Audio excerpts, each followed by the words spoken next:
Históricamente, la niñez no había sido considerada como una etapa en la vida del ser humano, lo que generaba que en algunos periodos no pasaban de ser simples objetos. El resultado ha sido una violación a los derechos de las niñas, niños y adolescentes a lo largo de la historia de la humanidad. Para iniciar este breve recorrido histórico, es necesario remontarse a una de las culturas occidentales más influyentes en el desarrollo humano. En la antigua Grecia, comprendida entre los siglos 8 a 5 a.C., no existía una separación por las etapas en la vida del ser humano. De acuerdo a Aristóteles, era necesario endurecer a los hombres desde la temprana edad, acostumbrándolos a dificultades como el frío. Para ello, sumergían a los niños en agua con temperaturas muy bajas. Esta prueba determinaba si la persona sería fuerte en el futuro. Esto lógicamente ocasionó la muerte de muchos niños. En algunas regiones como Esparta, desde temprana edad se les preparaba para la guerra, aplicándoles severos métodos disciplinarios. Por otro lado, aquellos que presentaban deformidades o enfermedades eran sacrificados de acuerdo a la costumbre.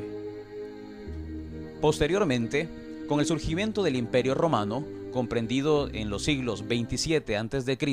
al 476 después de Cristo, y con el desarrollo de las normas jurídicas, se genera la figura del pater familias, el cual se configuraba como el dueño legal del hogar y de todos sus miembros, constituyéndose así una sociedad patriarcal. Todos dependían de él, y los hijos debían guardar respeto y obediencia incluso cuando formaran su propia familia. Una de las ceremonias más emblemáticas de la cultura romana era el sublatos, exposición del bebé, la cual consistía en que el hijo era presentado a su padre, quien al acogerlo en sus brazos lo reconocía como su hijo. De lo contrario, era abandonado para que muriera a su suerte. Al igual que en Grecia, en Roma el infanticidio fue una práctica natural, que se fundamentaba principalmente en las características físicas de los recién nacidos, y cuya potestad se le otorgaba al pater familias, quien lo podía ejercer sin ninguna consecuencia legal que le afectara.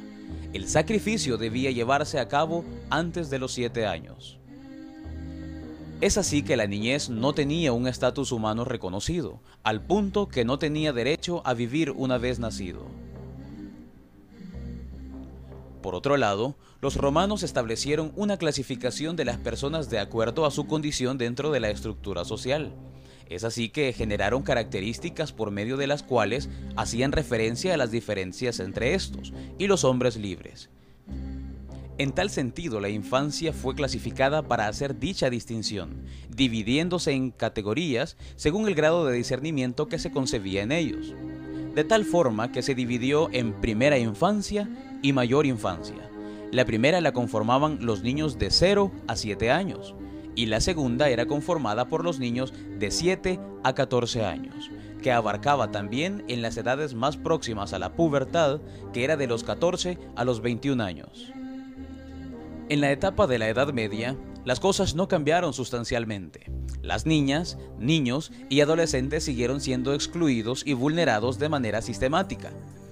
Es así que existen investigaciones que comprueban que la niñez fue prácticamente invisibilizada, tal y como lo plantea el historiador Philip Arias en su libro Siglos de Infancia, donde establece que la infancia no existía antes del siglo XVII, fundamentando su tesis con el arte de la época, como la pintura y la literatura. Con respecto a la primera, indicaba que en ella se reflejaba a los niños como pequeños adultos, sobre todo por la vestimenta y las actividades en las que se le representaba. Y en torno a la literatura, explicaba que en esta no se hacía mención alguna acerca de la niñez. Por su parte, Lloyd de Maussy discrepa de ello, trayendo en cuenta que desde antes del siglo XVII se habían escrito libros donde se analizaba el desarrollo de las relaciones de los niños.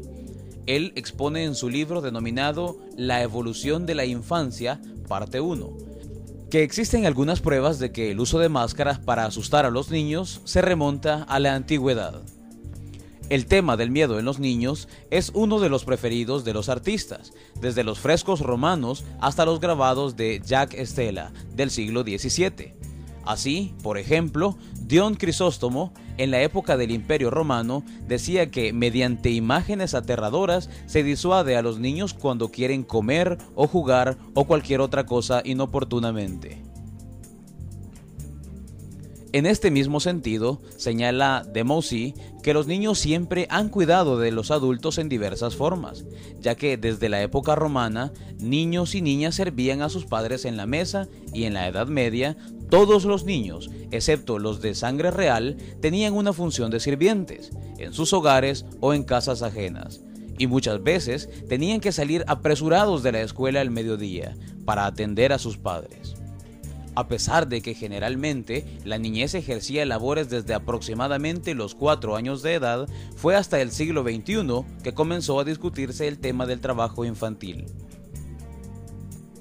Posteriormente, con el surgimiento de la Revolución Industrial, se propició la migración de la población a las grandes ciudades, donde las personas fueron explotadas laboralmente, especialmente por las largas jornadas que debían cubrir. Ello derivó en el abandono masivo de niños y niñas, quienes tenían que aprender a sobrevivir por su propia cuenta. Esta situación la reflejó Charles Dickens en su libro Oliver Twist. Por tales motivos, la niñez fue utilizada como mano de obra en todo tipo de trabajos, expuestos a los peligros que implicaban y bajo las mismas condiciones que los adultos. El Estado, al observar dicho abandono excesivo, tomó medidas para proteger a este grupo de la población, creando instituciones especiales de educación para las niñas y niños que estuvieran abandonados y en riesgo o en peligro de sufrir cualquier tipo de menoscabo. De igual forma, se aplicaba tal medida a quienes hubieran transgredido la ley o tuviera conductas que se consideraran como antisociales. Fue así como se dio el primer paso para el nacimiento del modelo tutelar, dirigido en gran medida hacia aquellos mal denominados menores.